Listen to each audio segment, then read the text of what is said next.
Ha irrumpido en el panorama literario contando la guerra civil en clave de realismo mágico. Una familia de campesinos jienenses es el núcleo de un poderoso fresco humano que se mueve entre la realidad y la ficción, construyendo y recorriendo el mapa de un país asolado por el enfrentamiento fratricida. La suya es una novela llena de lirismo que aplaca, pero no esconde, la crueldad de los acontecimientos históricos. Un trabajo de 15 años que afloran en una potente y original saga.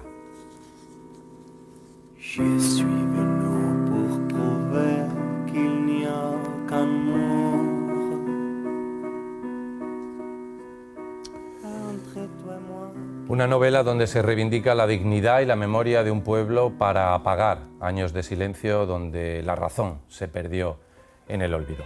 Saludos, bienvenidos a Encuentros, hoy con quien estamos seguros de que va a ser uno de los autores del año gracias a una impresionante novela. Una novela que se llama La península de las casas vacías. Y él se llama David Uclés y es natural de Úbeda, Jaén. Bienvenido, David.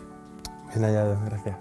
David decía que un poco que, bueno, no sé, que creemos un poco que vas a ser uno de los autores del año, bueno, por la gran acogida, la impresionante acogida que está teniendo tu libro, ¿no? En ferias como la importante Feria del Libro de Madrid, o por esa quinta edición que llevas en solo muy pocos meses, ¿no? Sí, en un par de meses solo.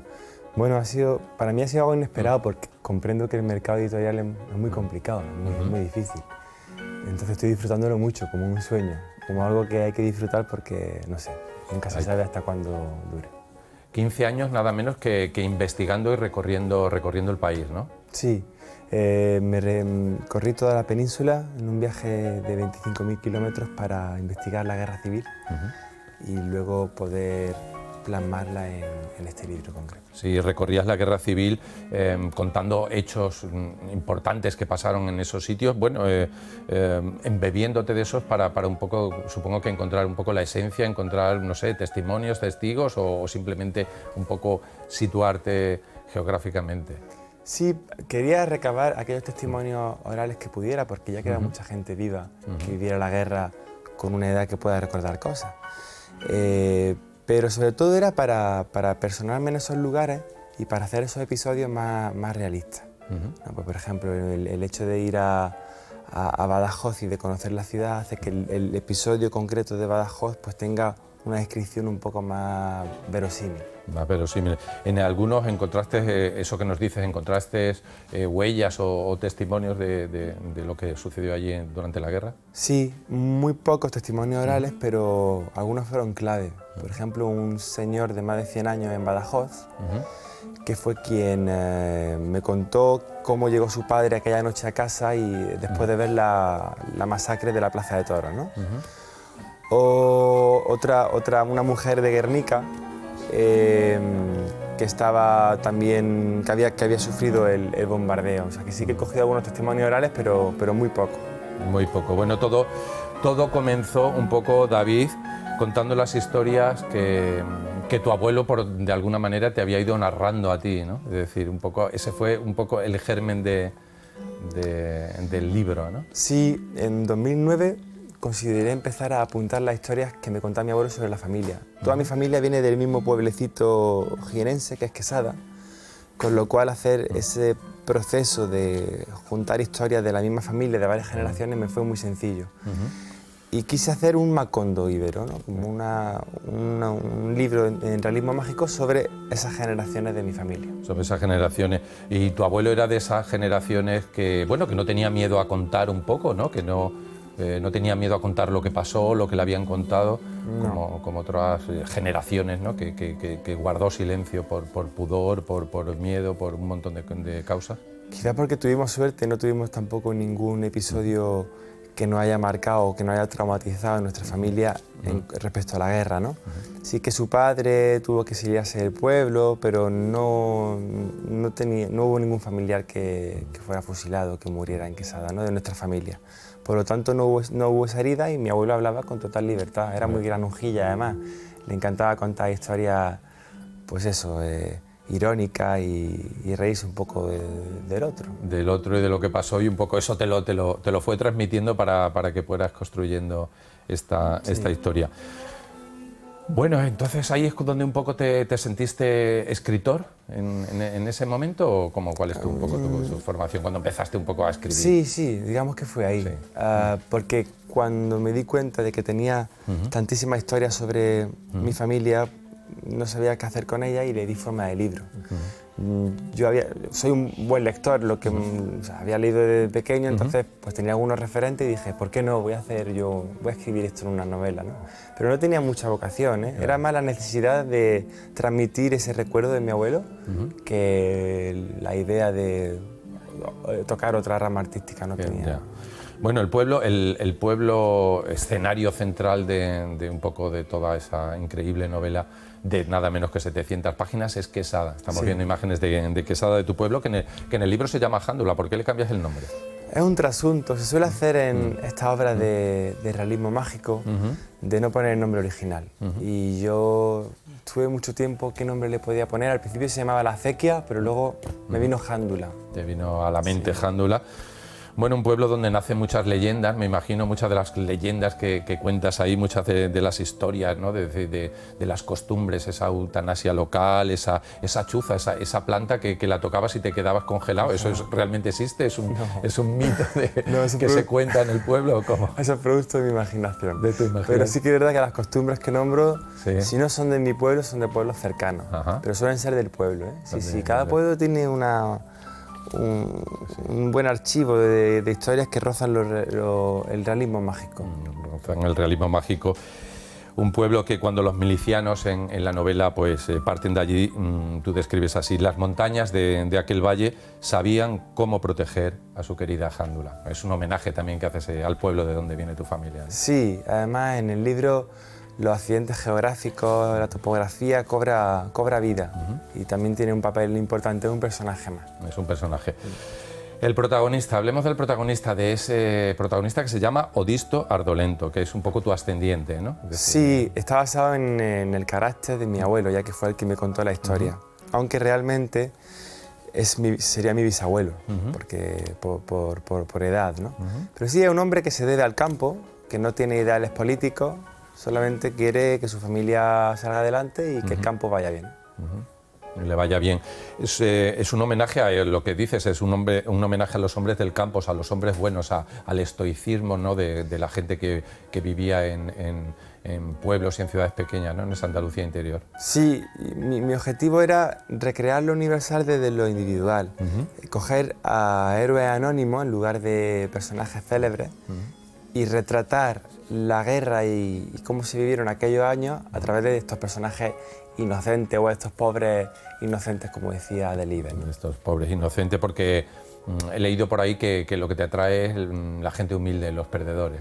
Sí, totalmente. Yo, por ejemplo, ahora vivo en Madrid y cuando me meto en el metro y veo las caras de los demás que están súper cansados y miro la mía y digo, yo también estoy cansado. Me siento como en comunidad, no sé, no me gusta la ínfula, no me gusta la gente de herencia burguesa y que se cree algo más que el otro. Me gusta gente llana y humilde. Sí. Gente como Odisto, como ese protagonista de tu novela, que le pregunta al médico cuando está muriendo, acaba de morir su mujer, su hermano y su cuñada están de luto y que están literalmente muriendo de tristeza, él le pregunta al médico, ¿por qué a mí no se me ha acumulado la bilis negra? Y el médico le contesta, porque usted es el hombre más fuerte de este libro y resulta un buen ejemplo de campesino que todo lo sufre y aguanta. ¿Es así? Sí, así es. Así. Él tiene que aguantar toda la historia porque es el eje principal y es un buen ejemplo para nombrar que de vez en cuando yo como narrador intervengo, ¿no? Que los propios personajes son conscientes de que están en una historia. Un hombre estoico, pero también, en cualquier caso, en la novela hay un montón de personajes y hay muchos hombres de acción, ¿no? Es decir, hay algunos de sus hijos, en concreto, pues parten a la guerra, cada uno de un bando, ¿no? En esa metáfora de la España dividida que supuso ese momento, ese conflicto, ¿no? Hombres de acción que, bueno, que a pesar de tomar partido, pues también sufrieron y también perdieron la guerra, ¿no? Se perdió todo. Sí, casi todos los personajes se deben al campo, como dije antes, no eso es lo que más me interesaba, pero también quería mostrar lo que ocurría cuando te decantabas por alguna idea y un ideal y querías defenderlo. Y hay dos hijos del protagonista que uno se alista con los republicanos y el otro va buscando el bando nacional, se escapa hacia Badajoz, ¿no? Entonces van a ser reflejo de ese conflicto social que sí que se ocasionó después del golpe de Estado. Muchos lo niegan, muchos dicen que no fue una guerra civil. Yo creo que sí, no empezó como tal, pero finalmente fue un conflicto civil entre nosotros. Los unos y los otros, un conflicto entre los unos y los otros que tú utilizas la grafía, le pones H a los dos pronombres, ¿no? Es decir, bueno, todo muy unamoniano, ¿no? Sí. Porque tu libro es una ficción histórica, pero no funciona como fuente histórica. Hablemos de los intelectuales, por ejemplo. Son personajes que tú introduces en la novela, para un poco, no sé, para dar verosimilitud, ¿o para qué? Pues para pasármelo yo también bien, ¿Sí? porque como escritor creo que es fundamental y el hecho de mezclar personajes ficticios con reales, primero era un reto, tenía que investigar cómo podían hablar, qué podían pensar, cómo podrían afectarle a mis personajes. También hace que el lector vea una panorámica más contundente del momento y luego pues yo lo disfruté, ¿no? Cogiendo a estos personajes, a estos intelectuales y haciéndolos parte de la trama. De la trama, estamos viendo a María Zambrano, a muchos personajes y de la generación del 27.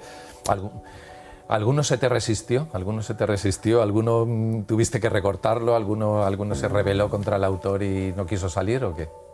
A Franco le costó, porque hay un momento en el que bajo y quiero hablar con él y él no quería que hablara con él porque yo me imaginé que realmente él no habría querido, si se hubiera dado la ocasión, ¿no? hablar conmigo. Hablar contigo. No, pero en realidad yo he hecho un ejercicio de honestidad, he querido respetar a cada personaje tal y como fue. Entonces incluso los que con mi prisma contemporáneo me caen peor, lo he reflejado incluso con cierto, no cariño, pero con respeto. ¿No? Con respeto y con justicia, ¿no? Sí, o con rigor histórico. Es decir, si esta persona era así, la voy a plasmar así, por muy bien o muy mal que me caiga. Hablemos de la foto esa del miliciano, porque hablando de la guerra civil, realmente hay una foto que es icónica, ¿no? Esa foto de Robert Capa, ¿no? Que viajaba por España con su pareja, también la fotógrafa Gerda Taro. Sí, esta foto está tomada cerca del pueblo de Espejo y precisamente por ahí estuvo mi abuelo luchando, porque yo no conocía a mi abuelo, tuvo muy tarde a mi padre y estuvo por la parte de la campiña cordobesa. Y yo hago que coincidan, creo, un personaje con ese miliciano. Sí. Ese es un ejemplo del realismo mágico, ¿no? Porque mi personaje de repente se encuentra al miliciano cayendo y le dice algo así como, no, el miliciano dice, yo me voy a quedar aquí quieto porque me han dicho que si me quedo quieto me van a fusilar y seré parte de la historia, ¿no? Es lo que te decía antes, los personajes son conscientes de que están en una ficción. Es una ficción maravillosa donde un montón de personajes conocidos de la historia realmente son introducidos en la novela, como nos comentabas antes, como Franco y como Queipo de Llano, que son un poco, diríamos, la otra cara, ¿no? La cara cruel, la cara que tiene, no sé, de Franco nos comentabas esa irónica conversación que tiene el narrador, que tienes tú con él en un confesionario en Toledo, y por ejemplo de Queipo de Llano, pues no sé, recuerdas la crueldad y la besania de sus actos, ¿no? Sí, de sus alocuciones radiofónicas, ¿no? Como las que estamos escuchando. Yo de Queipo escribí poco, porque solamente transcribiendo las emisiones que hacía en radio ya el lector va a saber cómo era esa persona, ¿no? Franco sí me interesaba un poco más hablar con él. Como personaje, ¿no? Sí, le llevas a una irónica conversación en el confesionario. Sí, siempre le pongo la tesitura de tener que elegir entre la patria y Dios. Y todavía no sé qué habría hecho ese hombre y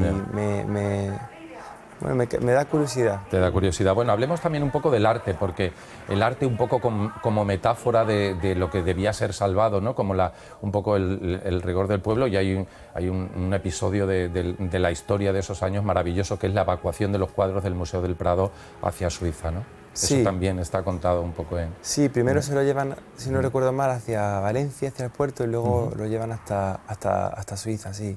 Hay una gran labor por intentar que no bombardeen los museos y sacar la obra, el arte, ¿no? del país. Un episodio que tú recreas también con mucha ironía, ¿no? Sí, sí, sí. Hay un momento en el que los personajes se encuentran con esta caravana de pinturas que van hacia Valencia, donde muchos intelectuales estuvieron también ayudando y echando una mano, gracias a Dios, porque si no, a lo mejor no tendríamos el Prado tal y como existe hoy. Claro que sí. Bueno, el bombardeo alemán sobre Guernica fue uno de los episodios más terribles, sí.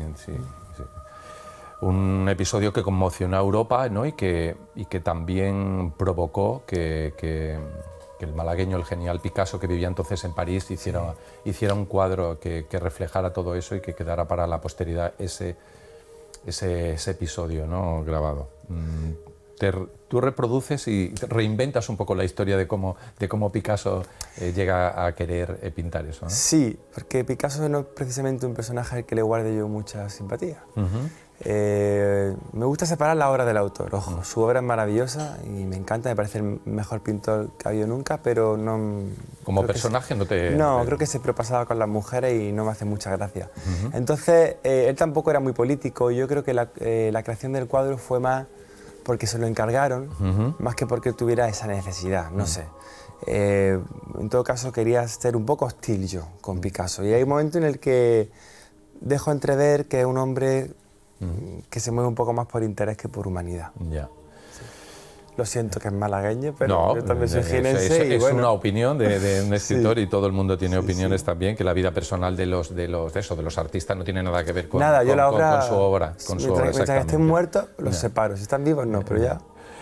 Comentabas antes lo de la masacre de Badajoz. Ahí en la masacre de Badajoz hablábamos de Guernica, también hay un episodio del Alcázar de Toledo, el asedio ese por las fuerzas republicanas contra el bando nacional, y también hay un episodio absolutamente cruel que sucedió en Andalucía, que fue la desbandada de la carretera de Málaga, cuando la gente de Málaga huía hacia Almería por esa carretera, ¿no? Bombardeada por la aviación italiana, creo, por los barcos italianos también, ¿no?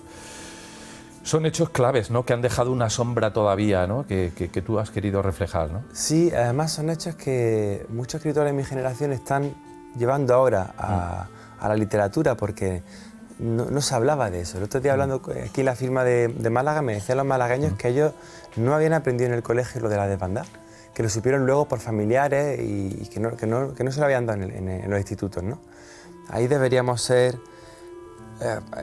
más fuertes como sociedad y educar mejor y tener más presente la memoria histórica y que la guerra civil se diera en el colegio con más de 2 páginas, ¿no? Que son los que se da ahora actualmente. Claro, claro. Quien tiene memoria está más fuerte para no cometer los mismos errores, ¿no? Y es una sociedad más crítica, más culta cuando la memoria, pues, con rigor está presente, ¿no? Bueno, la portada de tu libro, que veíamos antes, que está aquí, en este libro, es un cuadro de Rafael Zabaleta, que es el pintor, uno de los hijos más famosos de Quesada, ¿no? Del pueblo donde se desarrolla la acción. Y bueno, no sé, también es un homenaje, ¿no? a un personaje del pueblo de donde proviene, de donde se centra la historia, de donde proviene tu familia, ¿no? Él vivió un tiempo con mi bisabuelo en el mismo cortijo. Y cualquier quesadeño siempre le tiene mucha estima a Zabaleta, ¿no? Claro. ¿Qué quesadeño no tiene una de sus pinturas, de sus láminas en su salón? Es imposible concebir lo contrario. Yo quería que una de sus pinturas estuviera en la portada, porque es personaje y porque ha sido una pieza fundamental del arte de un artista jienense. De un artista jienense. Estamos viendo imágenes de ese museo de Zabaleta en Quesada, un museo de la obra. Invitamos aquí a todo el mundo que vaya a Quesada y a visitar el museo, por supuesto. Porque además se lo dedican también a Miguel Hernández, muy completo, y es un museo muy bueno, tiene unas infraestructuras preciosas, la obra... Está la mayor parte de Zabaleta allí, me fascina el museo. La hija de Zabaleta aparece en el libro, que acaba teniendo una relación también con el protagonista. Sí, y me excuso porque en realidad nunca tuvo hijos, pero yo necesitaba que tuviera una hija, entonces yo se lo digo al lector, digo, bueno, voy a ponerle una hija aquí a Zabaleta, no os enfadéis, ¿no? También pongo a Zabaleta de repente pintando la portada. Alguien va a su casa y dice, déjame tranquilo que estoy haciendo la portada para este libro, ¿no? Sí, ese juego literario que crea. Bueno, hablando de pintura, pues vamos a enseñar también algunas de tus pinturas, porque David Uclés no solo es un escritor, habla varias lenguas, tan polifacético que pinta, ¿no? ¿De dónde te viene un poco? Estamos viendo ya imágenes de cuadros tuyos, de pinturas tuyas. Pues quizá me viene Zabaleta, en el pueblo hay un concurso de verano en la feria, que era, te ibas al jardín y pintaba durante media hora y daban un premio. Y a mí eso me motivaba a ganar aquel premio. Bueno, era un premio dedicado a José Luis Verdes, ¿no? Pero tuve siempre muy presente a Zabaleta y la primera afición artística que tuve fue la pintura. Yo me desahogaba con ella. Sí. Bueno, pues ahí estamos viendo cómo pinta David. Me imagino que ahora no tendrás mucho tiempo con todo este ajetreo literario para pintar. Una semana al año pinto y solo en Úbeda, en casa de mis padres. Es tradición. Ahora no tengo mucho tiempo, tengo promoción hasta diciembre. Hasta diciembre. David, Odisto es el protagonista, pero te voy a leer los siguientes nombres. Abilio, Felisindo, Cliserio, Eustasia, Continicio, Salvio, Quirino, Teómino, Emeterio, Cardenio, Eudiosia, Protasio, Sancia. Bueno, cuánta sonoridad, ¿de dónde has sacado todos esos nombres? ¿Realmente existen? ¿Realmente has ido buscando los nombres más raros del pueblo? ¿O qué? En mi familia había raro, por ejemplo, Patrocinio, Estanislao, bueno, no es tan extraño. Nicanora, pero sí es cierto que antiguamente se estilaban nombres más complejos. Más complejos, pero bueno, nombres de preguerra ya casi. Sí, tenía una lista, iba tachando, y además yo quería ponerle nombre a todo personaje que saliera, incluso si salía un lechero en una página solo que tuviera su nombre, y a veces y que no repitiera. Creo que no se repite un solo nombre en toda la novela. Nombres de personajes de esa época, ¿no? En el retrato coral que es tu novela también aparecen muchas mujeres y muchos niños, por supuesto, a los que das lirismo, a los chicos, ¿no? A los hijos más pequeños, y a las mujeres, por supuesto, retratas con todo lo que sufrieron, ¿no? Todo lo que sufrieron también ellas en esa guerra, en que no participaron de una manera directa en un bando o en otro, ¿no? Las mujeres fueron quienes levantaron luego, quienes sostuvieron durante la guerra al país, quienes les levantaron después. Son la grande olvidada del conflicto, porque cuando se escribe sobre la guerra tienen poco protagonismo, ¿no? Pero son realmente las que lo sostuvieron y lo andamiaron. Y los niños, pues, cuánto sufrieron, ¿no? Hay una escena que describo en el libro cuando las madres vascas tienen que entregar a su hijo a un barco y se lo llevan al exterior, a países soviéticos, a Irlanda, y besaban a los niños y lo entregaban porque eran conscientes de que probablemente no lo iban a ver nunca, y luego algunas familias no lo vuelven a ver. Los niños, los llamados niños de Rusia, ¿no? Sí. Bueno, de alguna manera, David, has escrito también esta historia, esta novela, para que no se repita la historia. ¿Hay alguna conciencia de eso o no? ¿Lo habías planificado? De pronto estamos en un momento también donde la sociedad española, bueno, europea, mundial, hay una dicotomía grande, ¿no?, entre unos y otros, ¿no? Es decir, esa confrontación. Sí es cierto que los últimos años, después de investigar tanto, dije, oye, pues ya que tengo tan armada la guerra en la cabeza, ojalá que al ponerla en el papel ayude a otras personas a saber lo que ocurrió. Entonces tengo esa satisfacción de, por ejemplo, amigos míos que no sabían casi nada de lo que ocurrió, que puedan leerlo, que puedan saber lo que pasó en todo el territorio, y eso finalmente fortalece la memoria, claro. Entonces sí tengo esperanza en que eso no fue un objetivo claro, pero ha sido un resultado, y espero que ayude a fortalecer y a que tengamos simplemente una idea fuerte de nuestra historia reciente. Es que hasta ahora no tenemos ninguna. No tenemos ninguna. Bueno, o sea, visionario no eres, como omnividente como una de las protagonistas de la novela, que se llama Eva, que es una visionaria, es como, no sé, como una Cassandra, ¿no?, que ve el futuro. Pero lo que sí eres bueno, no sé, eres músico también. Eres músico, estamos viendo, es decir, bueno, componer música, tocas y cantas. Sí, soy muy barroco, pero mira, cuando me presento a alguien solo digo una cosa. Y ahora en la entrevista, si me preguntan, solo he escrito. No quiero abrumar ni agobiar, pero me gusta mucho la música. Viví un año en Francia, tocaba el acordeón, viví un tiempo en Galicia y tocaba el arpa. Y bueno, sí, la llevo conmigo. O sea que, pero todo lo haces bien, ¿o disimulas un poquito ahí? Nada lo hago perfecto, no, lo hago medio bien, no hago ninguna cosa que resalte más que la otra, no sé. Nunca he ido a clase de nada, lo hago desde el corazón y desde la entrega, luego ya si gusta más o menos, bueno. Bueno, pues vamos a verte un poquito tocando, creo que el arpa en un videoclip, que creo que también construyes tú a ti mismo, ¿no? Hacemos una pequeña pausa, a ver.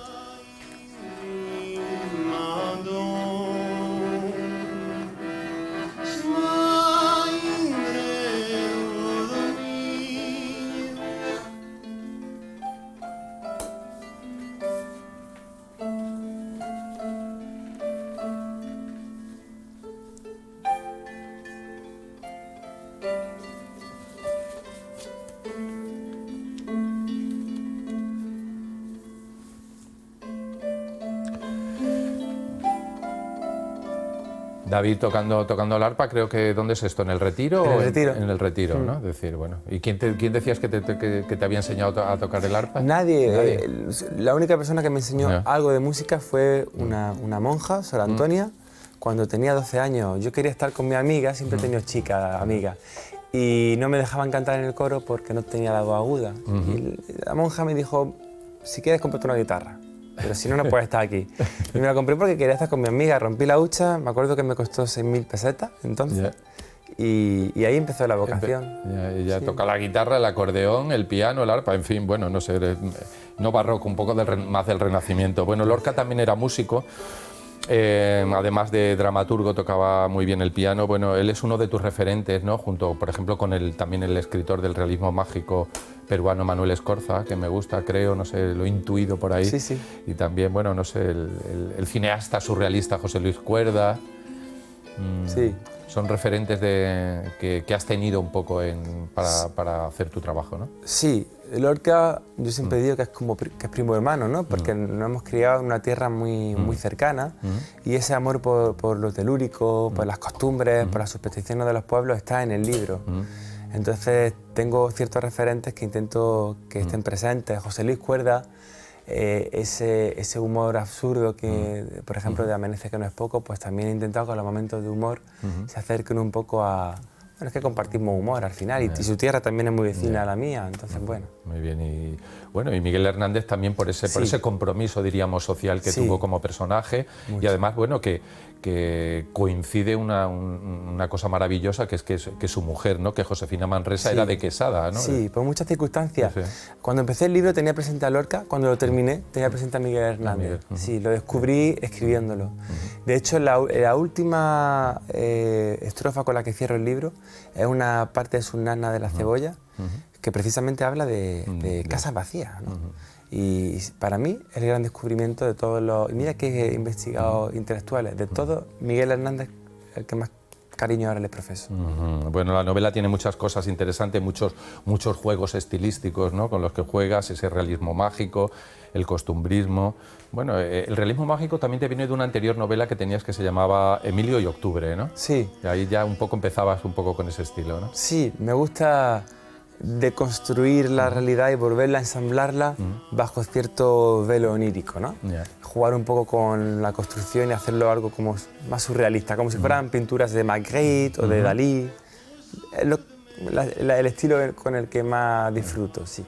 Disfrutar mucho y bueno, y con la presencia tuya propia del autor, ¿no? Que interactúas mucho, ¿no? Como recurso literario, que es fantástico porque vas introduciéndote, incluso hay personajes pues eso, que te retan, ¿no? También, ¿no? Sí, otra vez, por ejemplo, Franco me retó, ¿no? Me hizo un pulso que finalmente me ganó, Pero sí, el que yo haya podido romper esa cuarta pared y hablar con el lector me ha permitido muchas cosas. La más importante, organizar toda la guerra. En 700 páginas, que parecerán muchas, pero para contar una guerra entera no son tantas, tuve a veces que decirle al lector, oye, que ahora esta batalla te la pongo un año antes porque no te voy a poner 3 batallas seguidas, ¿no? Entonces necesitaba hablar con ellos y ese recurso fue imprescindible para ello. Ya fue imprescindible. Bueno, hablando un poco de esos recursos históricos y que tú utilizas también eso pues en clave de humor, en clave de realismo. ¿Has tenido críticas de los historiadores? Es decir, no, todo bueno por ahora. Todo bueno por ahora. Han pasado 3 meses y no ha habido ni una sola crítica negativa. Ha habido medios muy de izquierda, muy de derecha que yo temía y han sido todos... De hecho, en los medios más extremistas me han tratado muy bien. Te han tratado muy bien. No sé, estamos sorprendidos todos desde la editorial. Estamos todavía esperando algún palo que caiga por algún lado, pero no, parece que no. Bueno, con ese humor los personajes que se encaran contigo y te llegan a decir lo siguiente, uno de ellos. En esta vida uno no ha de hacer caso ni a Dios ni al narrador, por muy cristiano que sea. ¿Te crees que porque nos exilie en la fecha correcta le van a llover menos palos? Le van a caer de todos lados. ¿A quién se le ocurre contar esta historia de forma tan surrealista? a la mierda con el narrador, que se las apañe con los historiadores. Eso es una de las... Es un momento en el bibliobús que exilió a varios intelectuales desde Barcelona a Francia, ¿no? Entonces yo meto a más intelectuales de la cuenta en el autobús, yo meto a Machado, que Machado no estaba. Y hay momentos en el que Companys también se quiere meter y ya le dice, mira, no, que esto ya estamos aquí rompiendo la historia. Y él dice, ¿qué más da la historia si el narrador está jugando con ella? Ojo, yo en la forma la deformo un poco, pero en el contenido la respeto. El lector va a comprender y va toda la guerra, y la va a presenciar toda y no me invento nada. Habrá momentos en los que diga, ¿esto fue verdad o no? Como lo que me has dicho antes, si hay una planta en mi tierra que congela las cosas. Bueno, al final puedes investigar y verás que no hay ninguna planta, ¿no? Pero también me gusta que sea una lectura que provoque al lector una búsqueda extra. Una búsqueda, bueno. Los historiadores seguro que les encanta de alguna manera que haya ese juego si has tratado de recordar los episodios y construir los personajes con el rigor. Bueno, a nosotros nos ha encantado la novela, te lo decimos. Es ficción, pero es memoria. Es una trama que creemos que está muy bien urdida y enhebrada, con imágenes y episodios contados de una manera brillante. Y en cierta manera nos gusta un poco el final. Te lo digo, David, por ese tono un poco esperanzador, ¿no?, que hay, ¿no? Es decir, después de todo lo que sufren los personajes, Ángeles, una de las pocos supervivientes de la novela, pues le pasa lo siguiente. Su familia había dejado de existir, pero ella, encinta, era la casa de una futura familia y como tal debía reunir fuerzas y mirar hacia el lugar desde donde soplaban los vientos, no hacia las ruinas que estos provocaron. Bueno, se queda encinta y tiene a tu abuelo y después pues sales tú para contar toda esa historia. Realmente, bueno, pues es un final en cierta manera esperanzador y feliz. Pues sí, en cierta forma sí.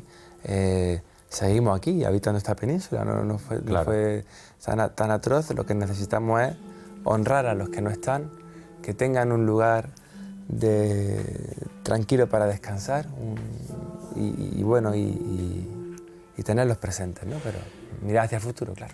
Que así sea, que así sea. Muchas gracias, David Duclés, escritor, pintor también y músico, como hemos visto, es decir, autor sobre todo de esta península de las casas vacías. Muchísimas gracias por haber compartido con nosotros este encuentro. Larga vida a la literatura, David. Que así sea, gracias.